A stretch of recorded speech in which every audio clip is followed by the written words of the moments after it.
Everybody ready? Yep, I'm good. Tweet Talk, episode 40. It's lit. It was funny. I was glad Sam did that. I was like, I hope he does it. Yeah, I saw him tweeting all day about the movie, and I had just watched the movie. He just watched the movie. I just hit him up. I'm like, come on, man, jump on a recording with me real quick. I'm kind of mad. I didn't get a chance to discuss the movie. Are you talking about the banker? Yeah. I did a little bonus episode with Sammy from the Black Real Estate Dialogue podcast. Okay. Because Charles wasn't available, so he wanted to put something out. Episode Sean Kemp, by the way. Yep, man, child. Raphael and Charles. And we got a special guest tonight, Brian Robinson, aka the Infamous CPA. How you doing, Brian? Man, I'm doing good. Thank you for having me.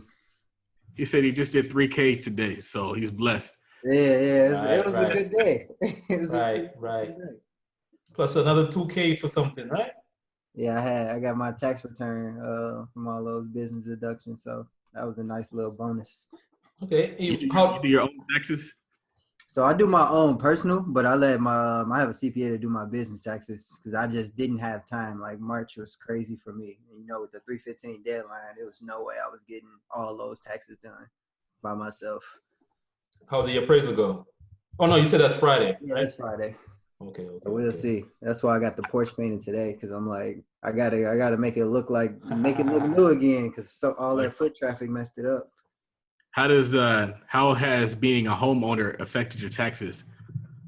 Man, I get so many deductions. Like my taxable income decreased substantially. So now, like I used to not get a refund. Like my goal usually would be to just pay $0 in taxes, no refund. That's how it was for the past 2 years. But now that I have, a couple businesses as well as the real estate, it just helps so much, especially with the new tax guidelines, with the standard deduction being like 12 grand, being able to get over that threshold and still be able to get a refund is a blessing. Yeah, that's dope. When you house hack, it's kind of like, it's like an asset and a business at the same time. Yep. Because now you're renting it and you own it. So that's dope. Mm-hmm. Yeah, so speaking of house hacking, Brian, you got a brand new course out. Just dropped it over the weekend. Blueprint 2, Volume 2. Yes, He's sir. like Jay-Z up in this piece, you know? Right. I had to keep the series going, but no, definitely super excited about this course. So I will literally walk you through step by step how to, first get your mind right, to be able to put yourself in a position to believe that you can actually, purchase a property and level up financially. Then I go into personal finance briefly because that's the basis of actually, being able to meet these guidelines for to get funding. And then I just walk you through step by step, the financing part of it. Then we walk through property management. We walk through, how to evaluate what's a good lender, what's a good real estate agent, et cetera, et cetera. We go through, short-term versus long-term rentals. Like I went super, super in depth with it. So I hope a lot of people find value in it. Unfortunately, Corona is messing up, the financing part of it. All the lenders are either not funding or tightening their restrictions. But after all of this, I hope that I help, a lot of people become homeowners. So definitely looking forward to that. Yeah, so for all the listeners, make sure you check out Blueprint Volume 2, House Hacking 101, How to Fire Your Landlord and Live Rent Free. From our guy, the Infamous CPA. That's at the Infamous CPA on Twitter and also on Instagram, right, Brian? Yes, sir. So real quick, before we really get started, just tell the people who you are real quick. Who is the Infamous CPA? So Brian Robinson, like I mentioned, I'm a certified public accountant licensed in Illinois. I come from, a low-income background, south suburbs of Chicago. Studied accounting at Northern Illinois University before I even really knew what I wanted to do. But I've always been super interested in math, so it kind of just clicked. And being the fact that, not only would I be in a market where, I will always have a job, I will also be able to impact my community through learning, financial literacy concepts through accounting, since it's the language of business. So that's kind of why I chose the accounting route. And then from there, I graduated, started working for one of the big four accounting firms, did that for 2.5 years. Hated it because they worked us like crazy, 70, 80-hour weeks during busy season. So now I shifted over to a financial analyst position at a commercial real estate developer to kind of align my passions for real estate with my day job. So now I'm learning on the job and getting paid to learn versus, getting paid to do something I don't want to do. So that added a lot of value as well. And then during that time, working at PwC as well as now have side hustles ranging from, the car rental business, renting out cars to Uber and Lyft drivers. House hack a 3-unit property right now where I live in the basement and rent out the other 2 units. And then now I'm starting to learn options. Shout out to Charles. Starting to learn the options game, made probably like 150 already. And I bought the course I started the course like 2 days ago. So that's been super beneficial already. So I'm all over the place. Got a credit business as well. You can find us on Instagram at the 700 Circle or the 700circle.com. What else? And also I'm on podcast. So the Double Up Podcast. You can check us out. We're on Spotify, Apple Podcasts, et cetera, et cetera. I think that's everything. This guy is 10X, man. He's doing it. He's doing it big. I thought I was doing a lot. Nah, you're doing more than me. I'm trying to get like you. Look, I saw you was charged. You was giving 40% affiliate. I'm like, I got to up my affiliate fee. Oh yeah, out of nowhere, he just hit me up in the DMs like, "Yeah, just raise your percentage." Like, okay. I'm like, okay. So Charles, we're gonna start with by the way, once again, congrats on the new baby, man. Thank you, sir. All hail Nolan, first of his name. So I'm gonna start with one of your tweets, Charles. Nice and short. I think this one definitely applies to Brian. You just said 2 words or 1 word, whatever you want to call it, over deliver. Oh, yeah. So I've just been finding, like in the beginning when I launched my course, I got a lot of feedback. And that feedback was a lot of questions, a lot of people saying, hey, what does this mean? What does that mean? And then I also got some negative feedback. Some people were like, oh, just 1 video? And so then I had to sit down and I had to create a second video. And then I had to add a 3rd video and a 4th video. And so like I found that like you have to, in business, always over deliver. And that's something I learned from Nicole Purvey. A lot of times people like to kind of create a minimum product and then price it at like exorbitant rates. And they'll say, that's what I'm worth.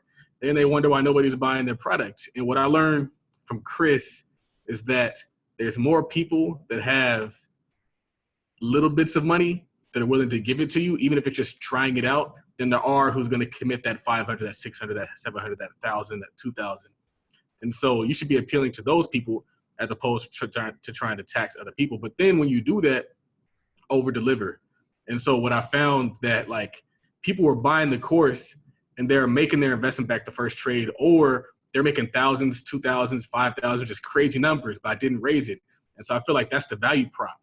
And so now I'm at a point where if I ever start another business, how can I give value? How can I give you more than what you're paying for? Because if I can give you more than what you're paying for at scale and it's still profitable, then I can't lose. And so that's just one thing that I found, and that's one thing I try to implement in the Black Men Building Wealth Conference. We had 14 hours of content, and we more than over-delivered. It's just kind of where I am in business, and it seems to work. So I study people, man. I'm studying anybody that I talk to. I just recorded a podcast with somebody today, and like it just gets your wheels turning. And that's just one of the things that I found. And even in real estate, it's like in real estate, like, yeah, just because they're Section 8 tenants, low-income tenants, doesn't mean they don't appreciate nice things. Mm-hmm. So the strategy is, let's give you a quality product, and maybe we got to raise you to that level. So then you'll treat it better, and then you will actually value living in that space, as opposed to just kind of like giving people the bare minimum and then saying, you should be happy for what I gave you. Mm. Yeah, I couldn't agree more. I see that all the time. I forget who on Twitter kind of coined this term, but he said something like, my rentals don't look like rentals in regards for real estate. I forget his name. I think his name is like Tyrone something. Tyrone McDaniel? Tyrone McDaniels. over delivering is definitely where it's at. And I've seen similar things with like my first course, my car rental course. I wanted to make it, so specific to the point where you literally just follow the steps and then you make your money back, as soon as you get your first renter. And I think it's so much value in that, not just from a business standpoint, but from a helping people standpoint. When you can price your products that low, you're able to reach so many more people. And when you're helping that, the more people you help, the more you're going to get paid ultimately. So I had to learn that myself that, I can think I'm worth this, but the market is really going to determine what you're worth, no matter, how good your product is. Because ultimately, we're all in the people business. And the crazy part about it is, it's kind of like market saturation. So like for me, I had my product price at whatever it was. I got all these testimonials, and now I'm like, I could actually still increase the price and you're still getting value there. Yep. So I'm still over delivering. I'm still giving you more than what you're paying for. And I might have entered the market at a low price, but I'm not going to stay at a low price. And honestly, I might still stay at the low price. I don't really mind. It's just that the trade-off is there now. So people are buying it, they're making their money back. And if I decide to raise it, I still won't raise it super crazy. But if I did, there's still value there. Yeah, that's dope. Yeah, for those listening, definitely if you get that options course, Charles did throw in a bunch of videos in there, and he's still sending updates and more updates and more updates every week, it seemed like. And definitely that car rental course from Brian, very thorough, a lot of detail, but not boring at the same time. And we all know Brian is the king of the slides. Everybody talks about his slides. We get it popping. That Excel and the PowerPoint, Brian is with it. So, it's like Charles said, stop pricing your products at Louis Vuitton levels if you aren't Louis Vuitton. So the next tweet, Brian, you said this actually wasn't a tweet, but this came from a blog you did. You sent up to the email list. Don't rush the process. Talk about that real quick. Yeah. So, I think it's easy just being in the society that we live in, this microwave society where everything is so instantaneous. It's easy to get caught up in, watching other people's pockets, seeing how they flourished and took off, so much quicker to you. But we got to just sit back and realize and actually, take time day by day to reflect and realize, you're running your own race. We really got to focus on, what we're doing to better ourselves day in and day out, and not necessarily what other people are doing. So I think it's really easy in today's age to just get caught up in, rushing to get to your end goal and not realizing, like Nip said, it's a marathon. It's not really a sprint. Ultimately, you are going to see, people on Instagram at 21, 22, making six figures or closing, $30,000 deals like we see on Twitter with wholesaling, pretty often. So that makes it really easy to just get caught up. So that's what I wanted to kind of hint at, where you really just got to focus on your own progress. And for me, it was kind of like a self-reflection, because I figured that, I put a lot of pressure on myself. And I was actually just talking to someone about this the other day, and I didn't realize it because it became kind of natural because I've been doing it for so long. And then I was just sitting one day and I'm like, why do I put so much pressure on myself? Why am I rushing the process? I'm only 26. I'm doing fairly well. That doesn't mean, take the foot off the gas, but realize, it's you versus you and not you versus the next individual. So now, I'm just racing every day to become a better myself. And I hope that, people who listening take heed of that as well.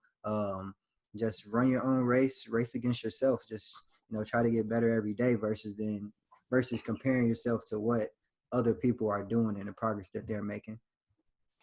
So one of the best business books that you could read is a book by Dr. Seuss, and it's called Oh, the Places You'll Go. And Dr. Seuss has a lot of dope business books that you don't really realize are business books.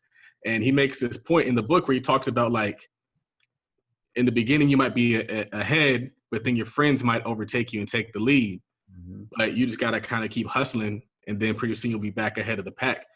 And that's something I experienced when I first got out of college and everybody else was out of college. Like, I was the man. I had the apartment. I had the dope job. Like, everything was going for me. And then I went to law school and I had to fall back. And everybody else was sprinting out ahead of me. And I was getting jealous. I was like, man, they going on trips, going to Vegas. And now we low-key untouchable. And we only going to become more untouchable. Yep. And the crazy part about it is, like, it gets frustrating.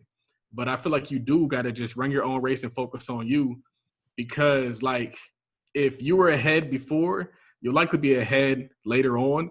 And quite honestly, it shouldn't even really be about that, because a lot of us are chasing different stuff, man. Like, for me, I've always chased entrepreneurship. And to a lot of people, that didn't make sense to them.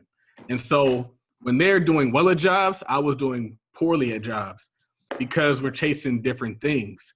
And so now, like, business is taking off and business is doing what it's supposed to do, because I always knew that the goal was to make massive income through business as opposed to making whatever they want to pay you working for other men.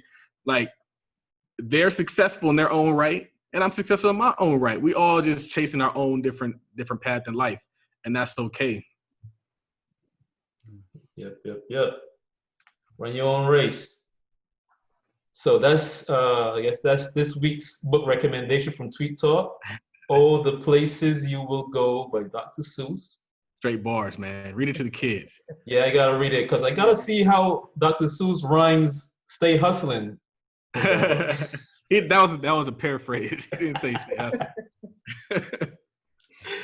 No, but you read these things, you're like, okay, like, he was really, that's some bar. That's forward. You don't experience that until later on in life.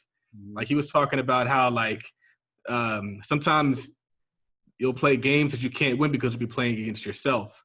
And he rhymes it, and that's kind of what we're talking about too. It's like, at a certain point in time, you start running your own race, and it's like you can't win because there is really no competition. So, yeah, Dr. Seuss, check it out. Cool, Dr. Seuss, baby. So I just want to stay on this topic for a little bit longer. So, Brian, you said, don't be so quick to invest, bro. It's okay to be patient and build up some reserves.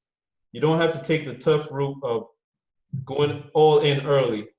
Dip your toes in the water and see if it's too cold. I personally recommend going all in on your personal development first. Yeah. So what I was getting at here was that, one, you need reserves. Like, a lot of people, they are super, super quick to invest. Like, they can't delay that gratification. And I'm definitely, I'm the same way. But I just feel like I'm a risk taker. And I know that, with my background, my financial expertise that I've learned over the years, that, I can make it out of any situation and dig my way out of it. But I think we kind of glorify the struggle. Especially, coming from these lower income backgrounds, we become so accustomed to struggling and making it out and being, proud of that, where we don't have to make it that hard on ourselves, especially when it comes to investing. Once you build up those reserves, you have that emergency fund in place, and you're a little bit comfortable, that's when it's kind of prime to invest.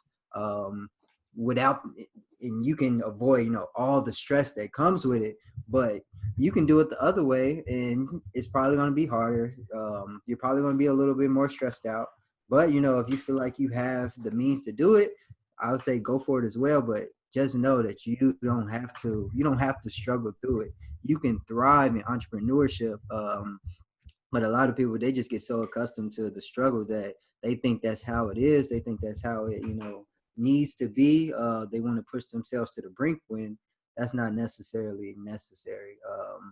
So that's kind of what I was hitting at. Like, it's okay to, run your own race, take your time with it, invest sparingly and build up that momentum over time. That's not what I would do, because I feel like I'm just a different type of person. But you got to know who you are. That's why it's so important to go all in on your personal development, because you got to think about the amount of people who don't truly know themselves, don't truly know, why they do certain things, they haven't taken the time to, understand how their childhood and how their environment has impacted them and still impacts them to this day.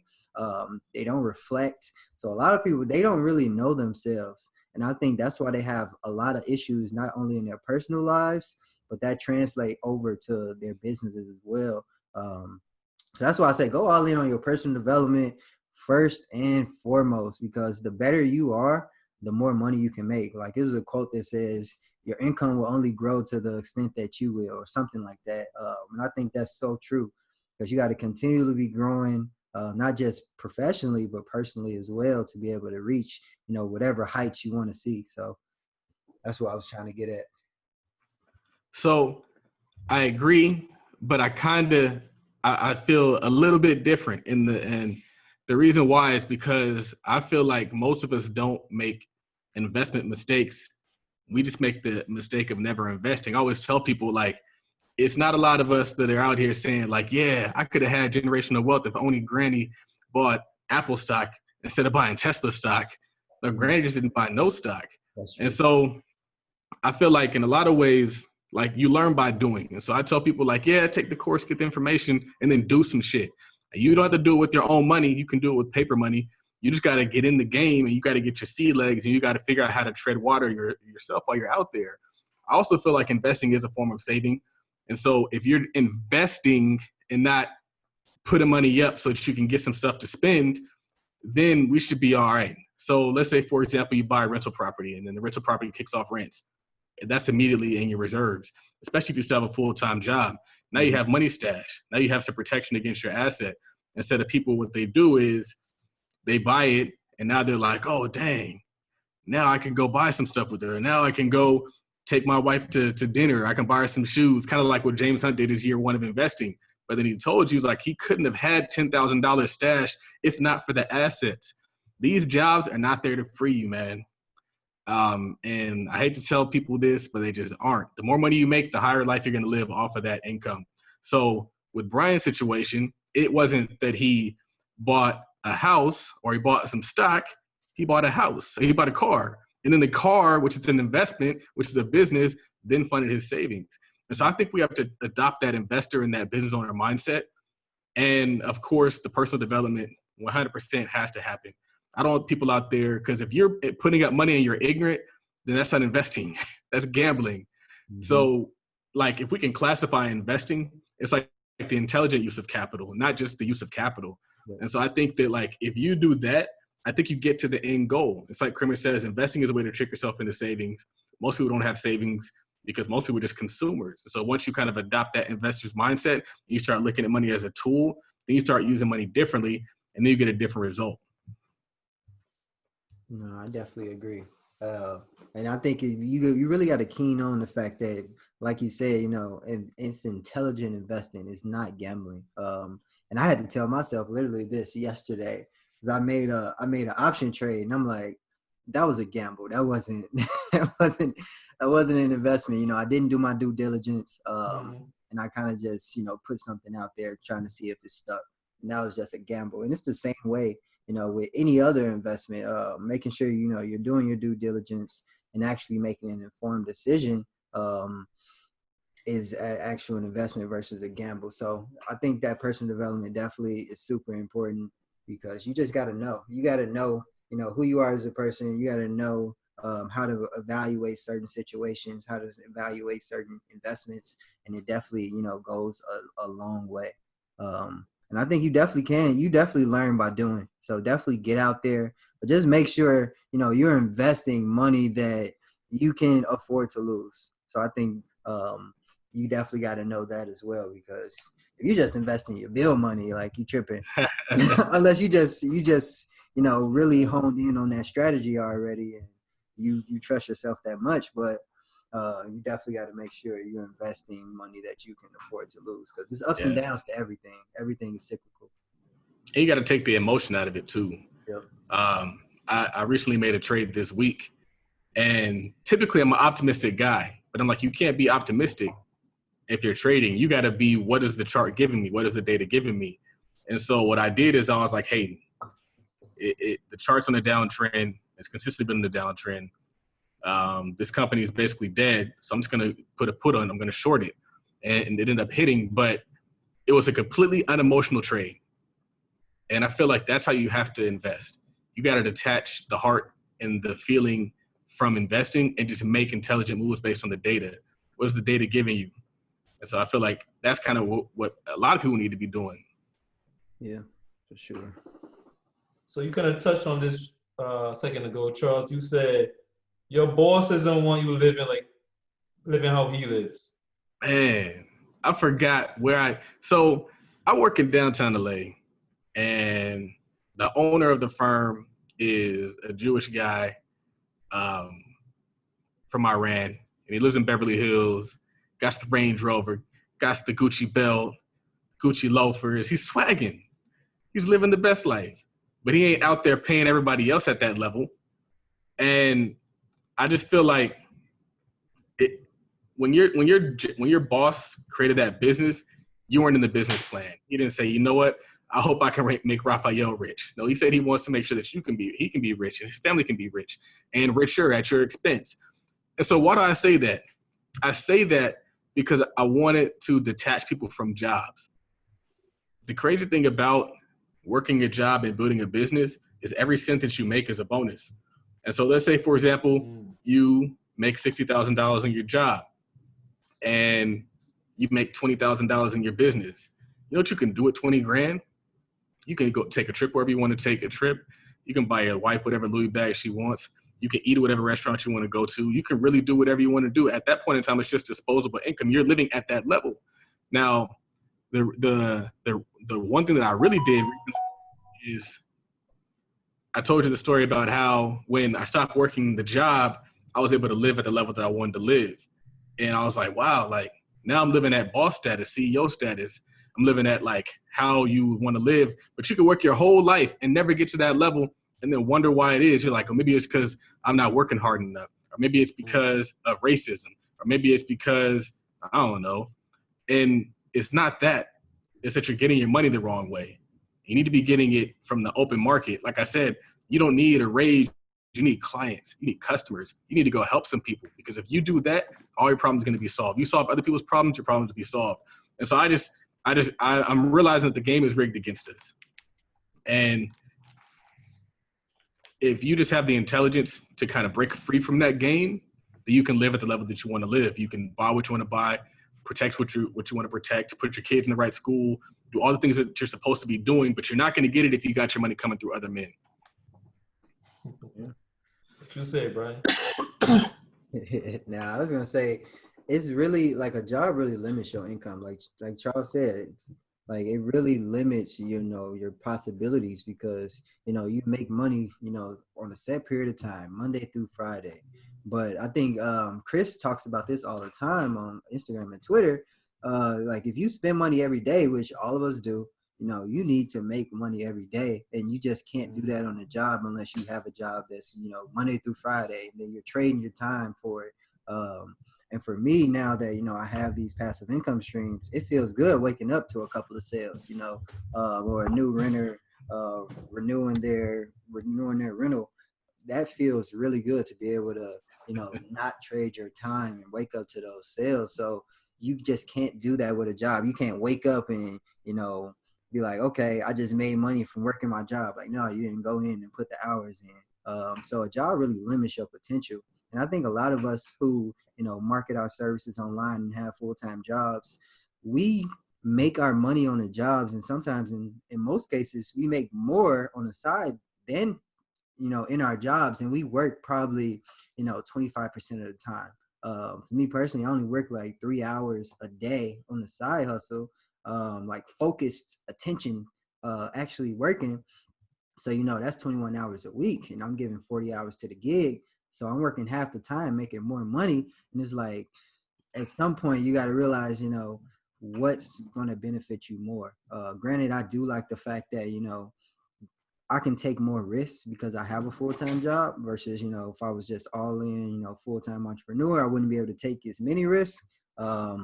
Because that's my livelihood. But I think your job can certainly limit you to a certain extent. So you just got to keep that in mind as well. Aside from the money aspect, there's so many dope things about having your own business that aren't just like about getting rich. One of them is being able to make money whenever, whether it's not just 9 to 5, but whether you're even doing anything that's work related. Like Raphael experienced it when you take a nap and you wake up to money. That would never happen on a job. In fact, you take a nap, you're getting fired. Right. Yeah, Right. Mr. So the Good. other thing is just like having people work for you. Like I'm at a point now where it's like you gotta like you're so big that you have to kind of put people in place. And that was always what I wanted. I wanted employees. If work had to be done, I didn't want it to be done by me. And so like when I read the book Rich Dad Poor Dad, it was dope to experience like we always talk about getting a bunch of money and getting rich, but what about like actually having people work for you? What about being the boss? It's one thing to be a solopreneur or a sole practitioner or a single member LLC, all that stuff, but it's like it's another when you got people reporting to you. And the crazy part about it is in a lot of instances they can actually do your job better than you. Like I'm not good at doing the admin stuff and calling up the tax company and getting the insurance, but there's probably a girl out there who's very good at that stuff. Mm-hmm. She's going to put her whole heart into it. And I told somebody, I was like, if I'm having to do everything, then everything is falling apart. I can't do everything. I can't do the property management, the rehab, the taxes, the barbershop chronicles, all that stuff. At a certain point in time, I got to be the visionary. I got to say, where are we going next? And I can point you in that right direction as the point guard, but it shouldn't be my responsibility to be down there taking an hour to talk to one property tax person. You know what that hour could have been spent doing? A lot of other stuff. No, definitely. I think I learned that just seeing how the CEO of my current company works. Like, so it's a commercial real estate developer, but it's mostly for in the hospitality space, so hotels. But the hotels are tied to a story.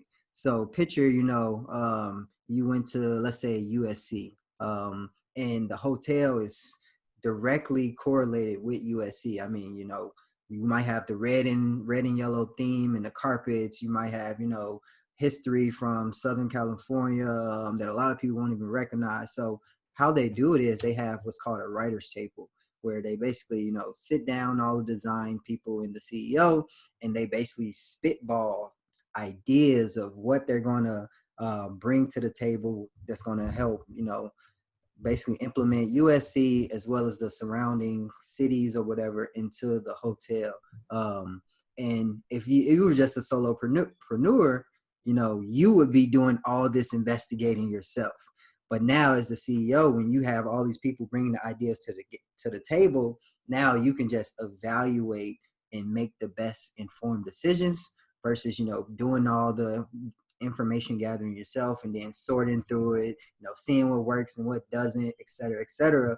And it just makes your business way harder to run when you're doing all that. You're easily going to get burnt out because you just can't do it all. And then like Charles mentioned, it's people out there that's going to do your job way better than you. As the CEO, your job is really to make decisions. That's really it. Make decisions that's going to benefit the company and steer the direction, not necessarily, doing all the fact gathering. So you definitely can go way further once you're able to employ people. And that's what I figured out with graphic design. Like I used to be on Canva making my own graphics, but now I have, a graphic design company and they just do an amazing job. And it took so much weight off my shoulders because now I can just focus on creating the content, putting out different ideas on, what I want people to learn. And I don't have to physically create the graphics. I just put it in the Google Drive, tell them what I want on there and they just get creative and throw it out there. So it saves you a ton of time and then it just allows you to be your best self. So no. So did they create the cartoon you? No, that was Fiverr. So I got that on Fiverr. Yeah. All right. And what's the name of that graphic company that you use? It's called Trend Influx Agency. So definitely everyone check them out. They're small business, all Black women. And like, they're amazing at what they do. So definitely try to get in early because once everyone figures out about them, I'm sure their rates are going to go through the roof because they're super talented. So one tip that I want to drop on the listeners, and this is something I do, and if you want to be a boss, I recommend that you do it, and that is this. Study the CEO. Wherever you work, look at what the boss is doing. That's just something I always do, like, because that's the goal. The goal is to be a CEO. I'm not over here trying to be the best employee. If I want to be the best employee, I'll be studying employees. And if that's what you want to do, then study employees. If you want to be a manager, study the manager. But if you want to be a boss, I highly recommend that wherever you are, you watch what that boss is doing. Because there are certain habits, there are certain things that you'll pick up on, and you implement those in your own business. So for example, with me, I noticed that the owner of our firm markets his face off unapologetically. And so what I realized is I was like, you know what? If we gonna eat, we got to market our face off. But then I also realized in doing that is that's your only job as a business owner. If you are a business owner, your job is get business. And then you figure out who's going to do all the stuff, the admin stuff later. And so like, that's all I do. Like if I'm working, if I'm up, I'm promoting the business, I'm advertising. And like I told Raphael, I was like, if somebody has a problem with that, there's a button for them. But what's going to happen is you're likely going to find that you're going to attract more people to you by promoting yourself and talking about yourself and big upping yourself, the people that are actually going to support you. Because the people that are going to follow you weren't going to buy anything in the first place. So you just got to get them out the paint. Like, yeah, it's cool. We could be friends, but I got a business to run and I got people to feed now. Yeah, definitely. And Brian, I mean, this is kind of touching on the same thing. I honestly am always amazed at noticing how much talent is not being leveraged outside of the 9-to-5. People leave so much money on the table. So much. And this is a thought that came when I was literally at my job because, I started a new position as a financial analyst where, I'm working directly with the capital markets team. So those are the individuals who basically help negotiate the deals in terms of the loan terms with the lenders. Then I'm also working with the development team all the way up to, the senior VP of development. And these guys, they're literally doing development on millions of dollars of real estate and they don't do it on the side. And then the capital markets guys, they're not doing anything on the side as well. And they have all these skills, with financial modeling, with Excel, and they don't have any side hustles other than, trading the stock market. And I'm like, I couldn't believe it because I'm like, you guys are smarter than me 100%, but I make more money than you. And I probably am a little bit happier as well because now I'm not pressured to, work 12-hour days. I'm out, I'm in at 9, maybe 9:15. I'm strolling in and I'm out by 5:30. And I'm still, I'm way happier. So it just made me realize that, a lot of people, they sit on unused talent and they really don't leverage it to their full capacity. Because all a lot of people know is, I have a great job, I'm comfortable, et cetera, but you can do so much more and you're going to help way more people outside of your 9-to-5 than you will at your 9-to-5 in most cases, I think. So I always advise people to monetize their genius. Like I think everyone has, skills that they can leverage, even if they don't know it yet. It takes one person to believe in them and, help them realize it, that they have these skills that not only that they can monetize, but they can help, the masses with a problem that they have. So definitely I encourage everyone who listen to this to monetize their genius, figure out what you're good at. And if you think you're not good at anything, go learn the skill. Like you got YouTube University, you got courses, like you can become good at something relatively easily. So definitely get out there and monetize your genius. Yep. I feel like in a lot of ways, it's kind of unfair to your heirs to limit your income to what you can make between 9 and 5.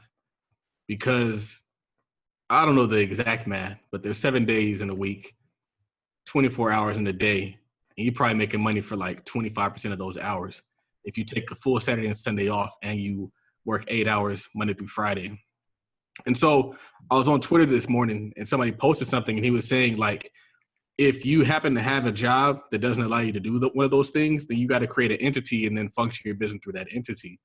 And I feel like what frustrates me about a lot of people, and I think that the reason, I know why this is, but like my mom, for example, I keep telling her like, man, like you could be making so much more money if you would just bring in your own tax clients, if you would just market yourself and bring your own accounting clients instead of just only doing the clients they work for.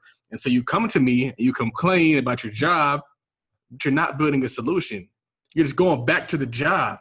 I don't know what that's called, but it sounds like oppression to me. And so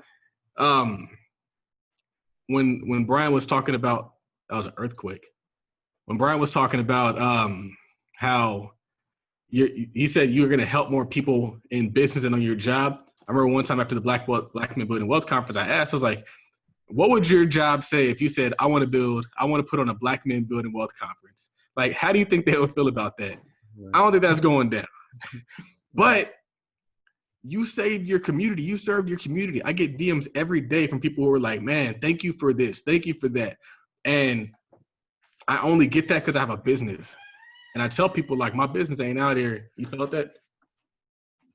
That earthquake? Oh. So I say that because I lost my train of thought. Dang. I forgot what I was saying. Hopefully Donna the Voice catches this. I don't even know. Did you feel that? Talking about you help more people with your business, and you talking about right. Oh, so yeah. So the job that I work at, like, it's a law firm, and we do personal injury law, and so we help. Like, I don't know if we really help a lot of African American people. Honestly, it's a Jewish-owned firm, and I don't think he really has our community's best interest at heart.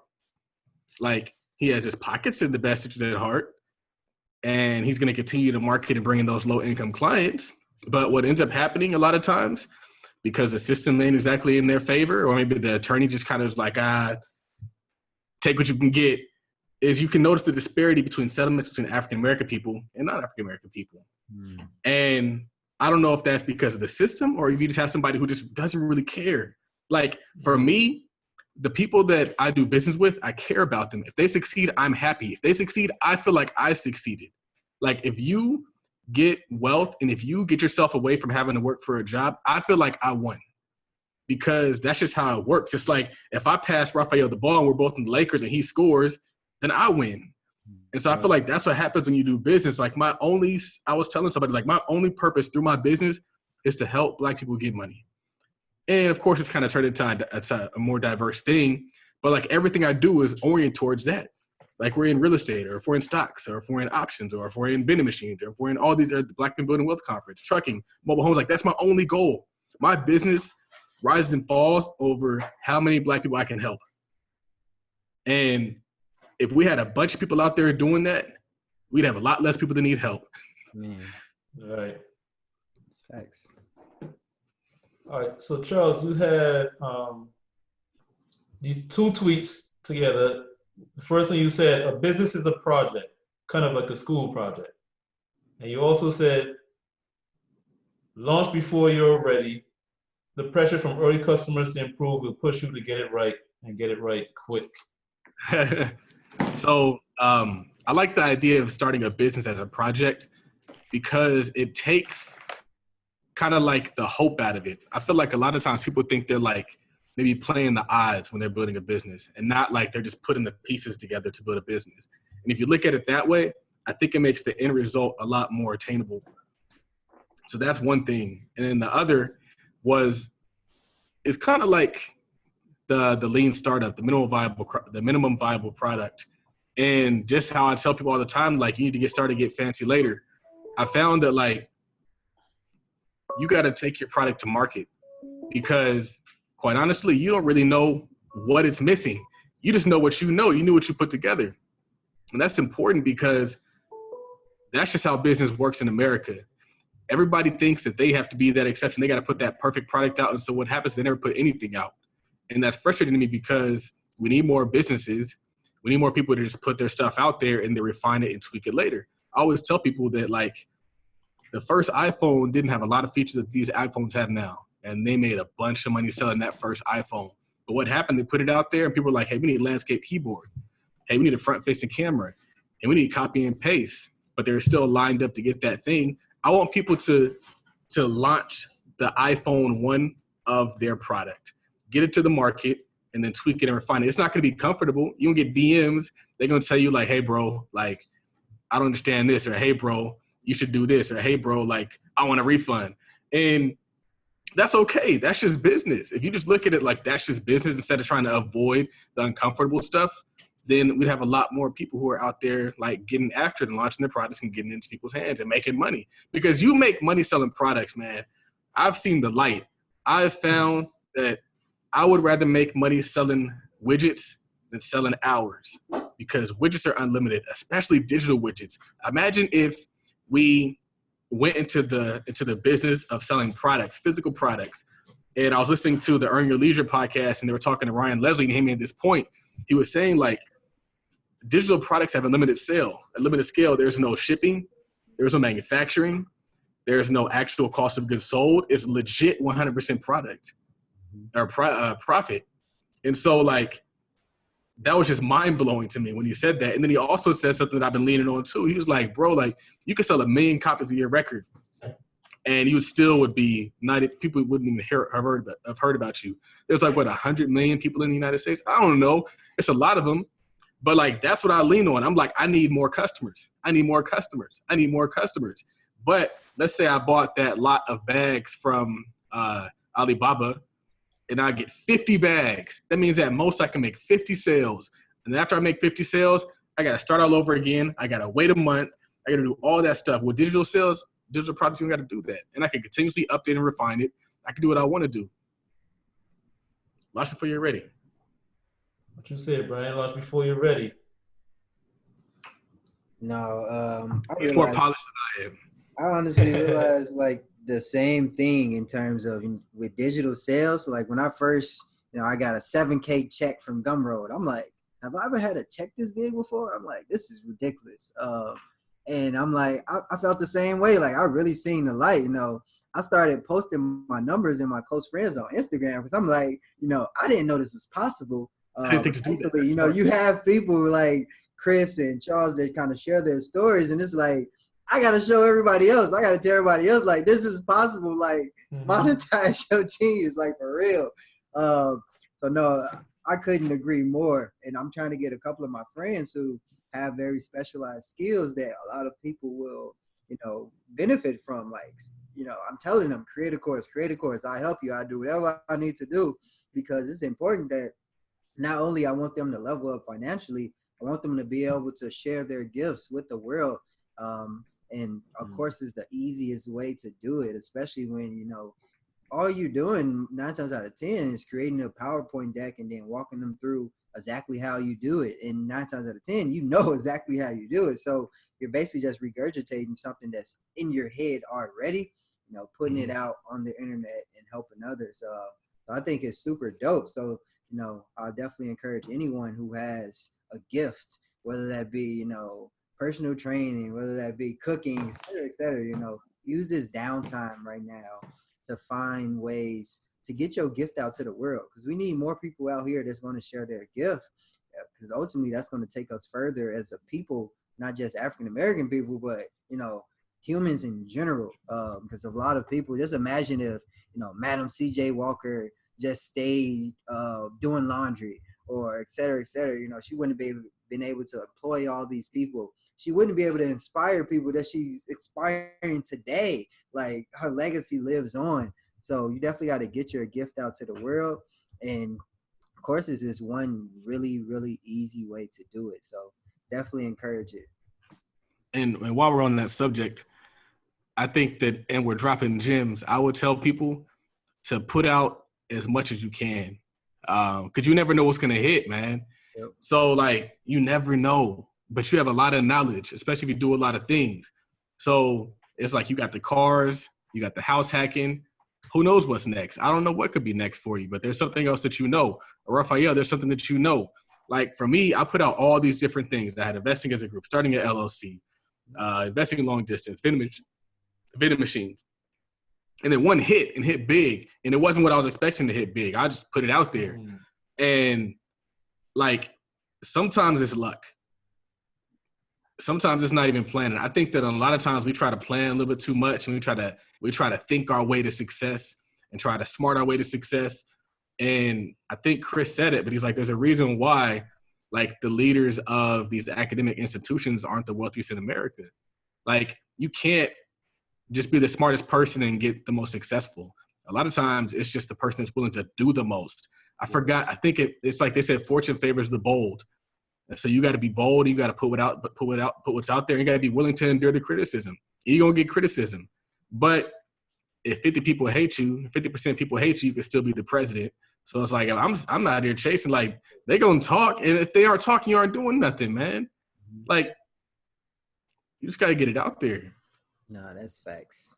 That's super facts. I was thinking about this, a long time ago. Someone hit me up and they was asking about somebody on Twitter that's super successful, and I'm like, regardless of anything, personal, I'm like, this dude is a marketing genius. If he says something marketing, like I'm trying it, like I don't care. So no, I think that's a really good point when you say like if 50% of people hate you, like you can still be the president. Like it doesn't matter. You just got to be willing to put yourself out there, like you said, because the more you put out there, the more content you put out there, the more opportunities you have to see what's going to stick.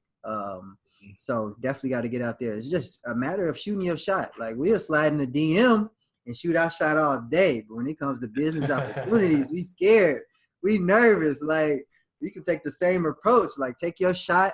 Whatever alcohol you need, and take your shot on that business venture, not just on the girl. So, I think that's super important. Like you got to see what works. Cause I know I certainly didn't expect like the car rental course to pop off like it did. I'm like, what the hell?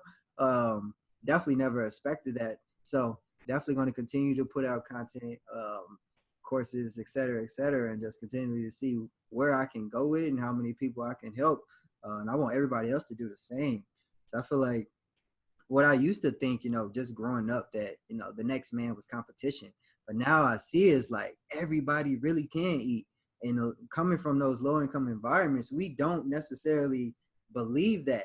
And we kind of have to shift our mindset to believing that, money is abundant, success is abundant, and everybody really can, get to where they want to go.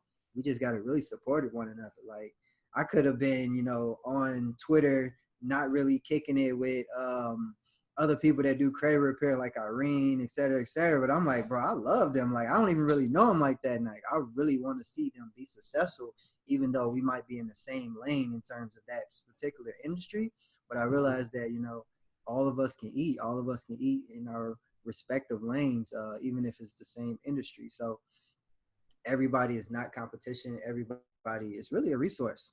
Like if you think another person is going to be successful, like you should be clapping, you should be rooting for them, especially if they look like you, because that's a win for the community.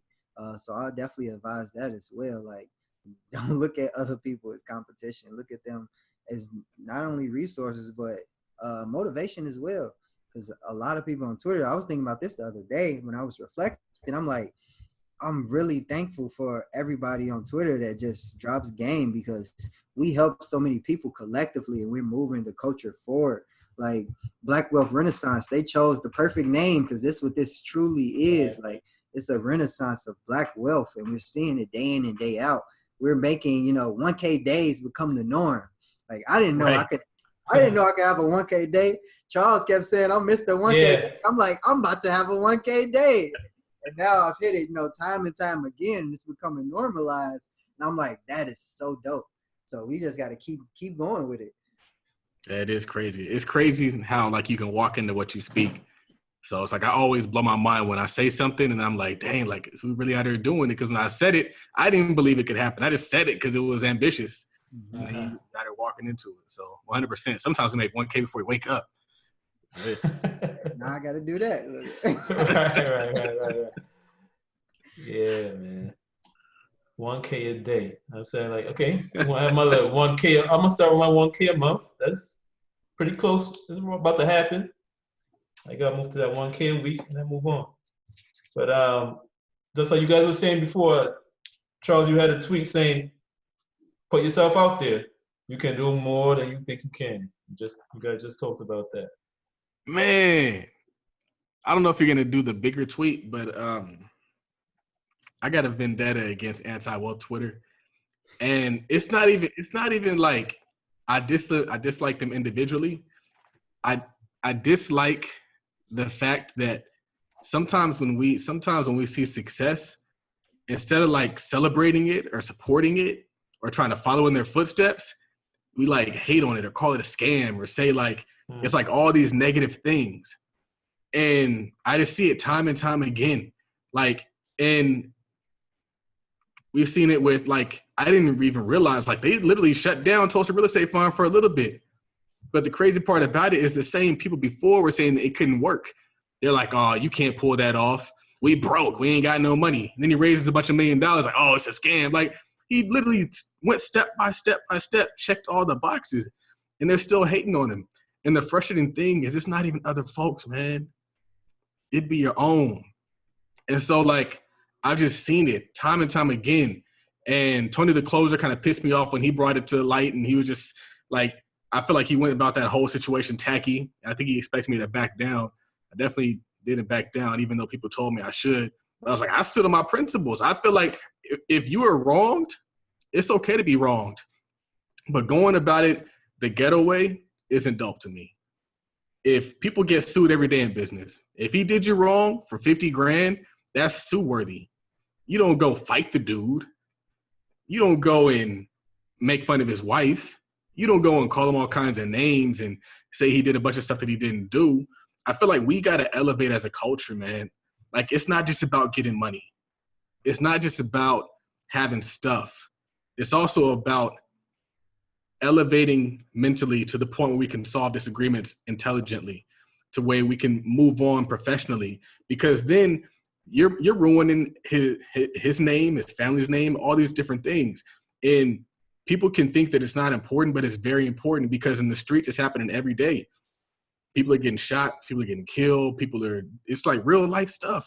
And it shouldn't be like that. Why does our community have to be like that? It doesn't. And so I kind of posted that because it's like, I feel like people will call what they don't understand a scam instead of saying, I don't understand. Like, bro, like, maybe you just don't understand how he makes money, so maybe you should ask him. And pretty much any successful person that you've seen, like Dr. Umar Johnson, I can't think of it off the top of my head, but they always attach it to a scam. They always try to shame them and bring down their name. And I feel like we gotta stop doing that, man. Because unfortunately, in America, a lot of African-American men are guilty before proven innocent. And so if you even allege it, they're already throwing the book at them. And that's what pisses me off. It's like uttering the words without proof. That alone could shut somebody's whole operation down, even if it's not true. And all it is some hate. That's the reason why, like, it's like we're out here and we are literally ruining people's legacies, and it's really just off of jealousy and ego. Because you go to the other side of Twitter and they're celebrating each other because they know there's an abundance of resources. We think there's scarcity, and so we see somebody else getting it, we think there's none for us. So it's like, oh, I gotta hate on you because you taking all the money. It can only be one black person. It can only be one first black person. Like, no, like, we could all get it. So that's what I had to say about that. So you got something to add on that one, Brian? Nah, It's kind of a touchy subject. I couldn't agree more. Like, we can't have that crabs in the bucket mentality. Like, we just gotta help everybody get to the top. But it's an environment thing that I think shapes a lot of that. We just gotta subsede our environment, really, especially from a mindset point of view. I think that's huge. Right. And real quick, another book recommendation, because I heard Brian say, talk about if more of our people would start businesses, then our people would benefit more. But not only that, the whole human race would benefit. It reminded me of this book called The Black Tax by Sean D. Rochester. He goes into, people always talk about reparations and how we've been done wrong and all that stuff. He said, all right, let's take the emotion out of it, and let's put a number on what we've lost, like an actual number in terms of dollars. He goes back and tries to calculate the labor that we lost for working for free and all this stuff. And he also talks about the fact that we weren't allowed to file patents and use our genius. Yep. And he said if we were allowed back in those days to use our genius fully, then the United States, as rich as the United States is, the United States would be even more wealthier if they had allowed us to monetize. That's why Atlanta's so dope, man. Atlanta is a place where you have black wealth and white wealth coexisting. And I think that's why that whole city is kind of thriving. I love Atlanta. Yeah. So Brian, you got to talk about the first Blueprint car rental course, you said on Twitter what most people do: buy a brand new car they deserve, pay a high car note and insurance. What smart people do: purchase used, rent it out, and make $400 to $700 in passive income every month. Let the rental pay for the car you really want, or put additional money in your pocket. Yep. So I wanted to make this point because, man, I actually had a credit repair client who, we're just starting working on his credit. I think it's like month one. We got him up to like a 520 from like a 470, and he goes to buy a car, and I'm like, Ooh, what are what? you doing? I'm like, what are you doing? I'm like, man, I just felt I deserved it, and I've heard that time. I think that's our favorite excuse when we do something we know we shouldn't have did. Like, man, I deserved it. I deserved to go on that trip. I deserve such and such. And we really set ourselves up for failure, and we put ourselves in a position where we got to continually working hard to, now we got to pay off this car. Now we got to continue working hard to pay off that trip. A lot of people go on trips, and put themselves in debt. So I wanted to kind of make this point to where, if you invest first, your investment can pay for your trip, and not only that, or for your car, whatever so have you. Not only that, if it's a one-time thing like a trip, you're still going to have that cash flow after the trip, so it's still going to come in, and you just invested one time. So it's super dope to just invest first and get that passive cash flow and use that to leverage, buying your liabilities or whatever fund you want to have. But of course, first and foremost, you want to have reserves in place. But it's a really simple concept but a lot of people just do it backwards because, I think it's really because of how we're brought up. Like, if you're forced into delaying gratification for 18, 20, 25 years of your life, when you finally get some money, you like, I deserve it. I couldn't buy the clothes I wanted. I couldn't go on the trips I wanted. I couldn't have the car I wanted. It's hard to stay down and be like, no, I'm going to wait it out. I'm going to invest. I'm going to get this cash flow, et cetera, et cetera. It's like, nope, your money, we plan to spend our money before we get our check. Like, I remember when I was in college, I'm like, when I start working at PwC, I'm finna get this pair of Jordans. I'm finna get that. I'm finna get this. Luckily, I didn't do any of it. And I decided to, get my credit right, pay off some credit card debt and start saving for this property. But, I easily could have fell in the same boat because I was so tired of delaying that gratification. So we got to get into our mind that it's better to have money versus having those things. It's better to have money and freedom versus having those things. So when you have that mindset, then it's much, much easier to digest the fact that you should invest first and have, cash flow and reserves, et cetera, versus, buying the Louis, buying the Gucci, going on all these trips that, you really know in your heart that you can't afford. So, yeah. Yeah, folks. So definitely get Blueprint Volume 1, The Car Rental Business, How to Invest in Car Rental Industry from the Infamous CPA. We will have all the links in the show notes and all that stuff. Charles says, they got to get rich so it can legitimately be above others' opinions. I say some really arrogant stuff, man. Hey, I love it. I love the arrogance, bro. Like, I love it because I think a lot of people are just not. They're afraid to be confident. And I think that's all. Arrogance can be over the top, but my fraternity, our chapter is actually called Arrogant Epsilon Phi, and not because we're arrogant individuals, because we were really, like, from history, we were really on our shit, on top of everything. Like, always had the highest grades, always ran the captains from student organizations, but we were arrogant in the fact that we help people. And I think you can be a little arrogant when you're helping that many people. It's really just a confidence thing. And I think so many people are afraid to really be confident in who they are. So when they see another person, shining their own light and being super confident, it makes them feel less than. Yeah. No, I don't look at arrogance as a bad thing at all. So I would just say that, like, I feel like I'm a very kind of educated person, not just academically, but also like in the books that I read, and the podcasts that I listen to. And I just don't really engage in a lot of ignorant stuff. I don't listen to a lot of ignorant music. I don't watch a lot of ignorant movies. I don't engage in that. I try to immerse myself in things that are like elevated. But I constantly have to debate people and constantly have to argue with people. And I've noticed that as I've kind of shared some things with some people, they start to look to me for guidance as opposed to debating everything I say. And so like for me, like I've always known that I've been right. Like I've had like a long track record of doing certain things. Like it's just, I didn't just start like kind of doing stuff. Like I've been doing stuff my whole life.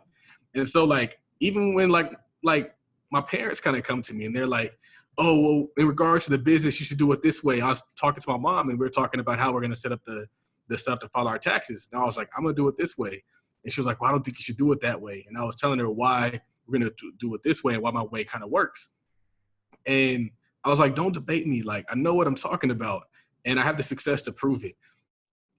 It's when we're all on this level, like it's tough for people to kind of really understand what you're saying or really appreciate what you're saying. And I don't want the dissension. I don't want folks debating me, telling me what they think, because we can't get to the next level if I got to listen to what you think. We can get to the next level if we can just kind of execute along the terms of that vision. So that's just kind of what it was. Like, I don't want the debate anymore, man. And I want to be so successful that the people can't really debate with me. Although they're going to try. They try to tell rich people what to say to what's right all the time. But like, I want to legitimately say, I made it. And yeah, I hear you talking, but it's the golden rule. He who has the gold makes the rules. So I need some more gold. That's, I don't know. I mean, it's tough because the thing is like, you guys might hear it. It might sound crazy, but like, I know where I want to go next and I can't have disagreement if I'm going to go there, because all that disagreement does is slow you down. When people are like, oh, you shouldn't do that. That's not right. It's like, nothing happens. And that's the thing. It's like, it's not so much like I want to win an argument as much as I want to win the life. I want to go forward in life. And I can't go forward in life and I'm spending time trying to convince you. I just want to say, like, I know what I know, man. And we're going forward with this plan. And yeah, you can disagree. You can have your opinion. You can have your disagreement, whatever. That's nice. That's great. That's cool. But we got stuff to accomplish, man. I'm trying to do some downtown LA stuff. I'm not trying to just do Detroit stuff forever. I'm trying to get out of Detroit as fast as possible.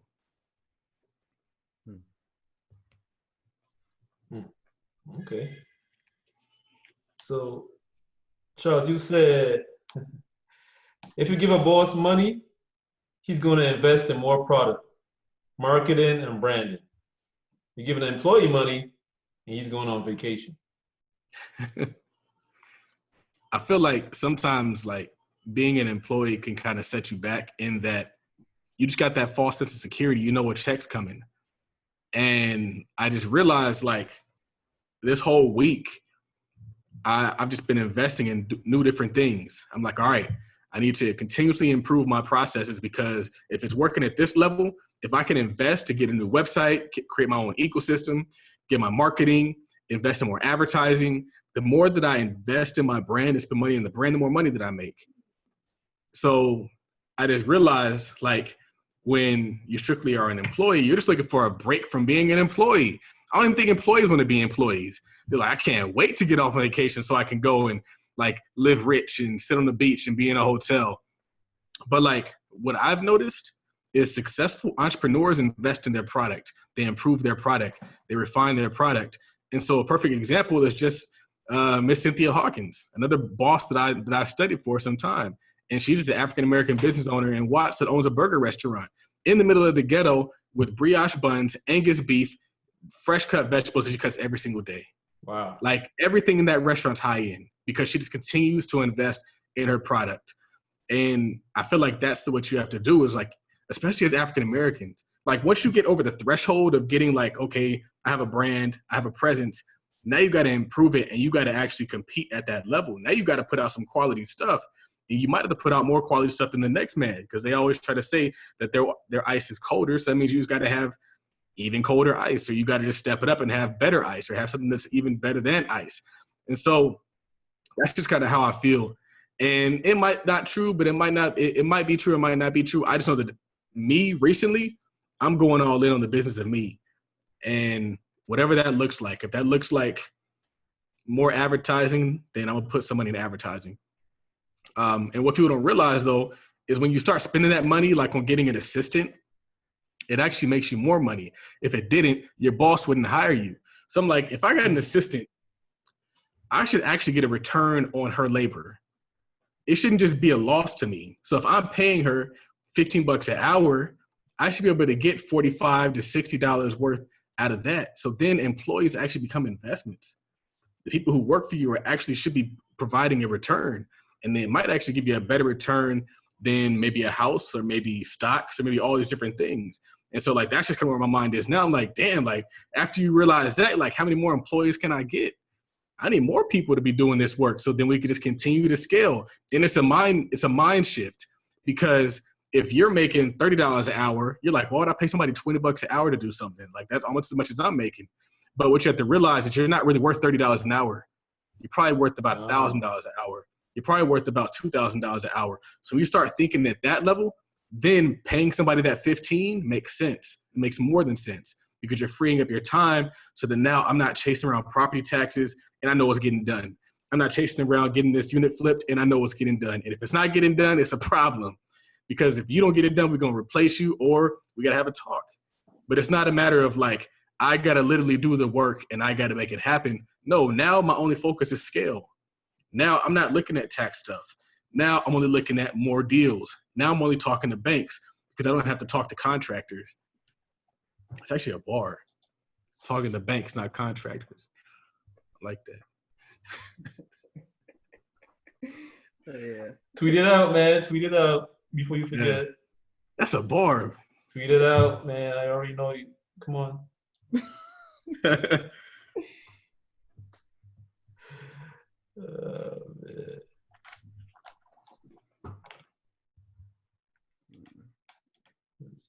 This is how we.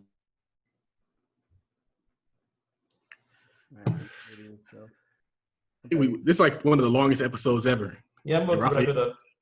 Just firing them off. Yeah, I was just about to wrap it up with one last tweet from Brian. What up? I could have swore he was on this show before, though. No. This is first time. We tried it a couple weeks ago, a month ago. It didn't work out. That's what happened.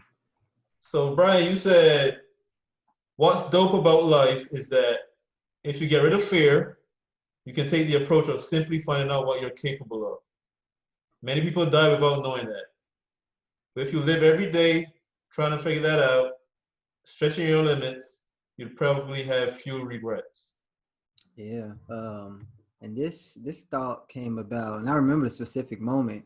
I was talking to my podcast buddy Eugene, and he was telling me about some quote. I forget exactly who it's from, but he said the richest place in the world is the graveyard, because that's where, all people's, dreams, that's where they go when they don't put them out into the world. So I realized that fear is the number one thing that's going to hold a lot of people back, because, every next level that you try to get to, it's going to have an element of fear to it, because you never know what's going to happen. You never know, what can come of it. In most cases, we're going to put a lot of pressure on ourselves. So that's going to be a little bit fearful as well. But if you can get rid of that, if you can get over that hump, then, and realize that, you're just really figuring out what you can do. But you're never going to know what's possible if you never, take that first step. So that's what I try to encourage a lot of people. Like, you don't have to see the whole vision. Like, just take the first step, take the first step, take the first leap, make those mistakes and just keep moving. And I think that's what's dope about life. Like, you can literally make a ton of mistakes, continually learn from them, and continually evolve day after day. And every single day, you're still not going to know what you can achieve. It's like, it's still more you can do, and you don't even know. So when you just take that approach, it's like, okay, you're going to probably reach your potential and then some, because you're continually stretching your limits, getting outside of your comfort zone day in and day out. And I think that's super dope, because especially coming from low income backgrounds, and I think a lot of my mindset kind of comes back to this. It's like, no one in the hood knows what they're capable of. because a lot of us, we stay in the hood. We stay in that poverty mindset. And even when we make it out, some people just stay at a job. They don't know what they're capable of. Even full-time entrepreneurs, I think entrepreneurs get the closest to finding out what they're capable of if they're doing it right. Because they have, freedom to, decide what they want to do to be able to stretch their limits. But I think if you can just overcome that initial hump of fear and doing something new, like the possibilities are endless. Because time after time, as you continually do so, it becomes like a muscle of overcoming fear. So now, if you have a new goal you want to accomplish, a new hump you need to get over, you can reference all of those times that you got over a hump. It's just like in job interviews when they tell you, what is that?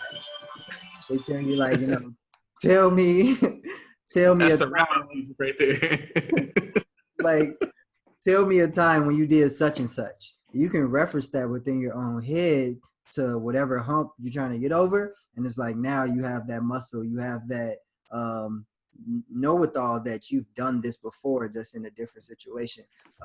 So I think that's dope about life, just truly just finding out what you're capable of. And it just all starts with believing you can do it.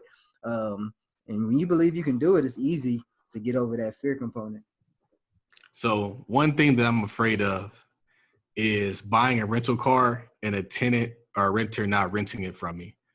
How do I get over that fear? You're in LA, like that's super easy. Like the demand is crazy. And I think what's dope about the rental car business is that, even in times like this, renters are able to pivot. Like no one can leave the house really or sparingly. So Uber and Lyft demand, went super down, but the surge in food delivery went crazy up. Because even though people literally filled up their pantries and they're still ordering takeout. They're still ordering Uber Eats. They're still on Grubhub. They're still on Instacart for their groceries, et cetera, et cetera. So I think it's really just a matter of marketing, like taking good pictures of your course. And it's just ways to mitigate that risk. Like one thing I advise people to do, if they don't think their market is a market that has a lot of demand, you could literally call HireCar and ask them where's the most demand near you. And they'll tell you because they want you to succeed. Because when you succeed, they succeed. Because then they get to charge you that fee. So definitely just go out and do it. Like I've had people who literally, they'll purchase a car and, after they get the Uber and Lyft inspection, they will literally get a renter the next day. And then they'll hit me back a couple of days later and they got another car and another renter. I'm like, what? They're moving, way faster than I am. Yeah. I think it's just an element of fear, just like anything else. Anything else when you're doing something new, it's an element of unknown. But something that I leverage is the fact that I feel like, if I'm behind it, I'm gonna make it work. So when I have that mindset, it's just like it's whatever. 100%. I'm gonna figure it out. I'm gonna make it work. And so it's just that confidence, belief, and that muscle that I'm continually built up. Like everything I've done that I really put effort into, I made it work. So why should this be any different? True. And then always, if you like buy it and it doesn't work out, you can always sell the car. Yep, definitely sell a car. Larry June said, one thing about me, I'm gonna always find a way. I think that's a bar because you do got to bank on the value of you. Yep. Especially in business. It's like if worst case scenario, I was thinking about this today, and it's something I learned from Cynthia Hawkins, is like, she was like, this whole business could fall down. All the employees could leave, but as long as I got me, we good.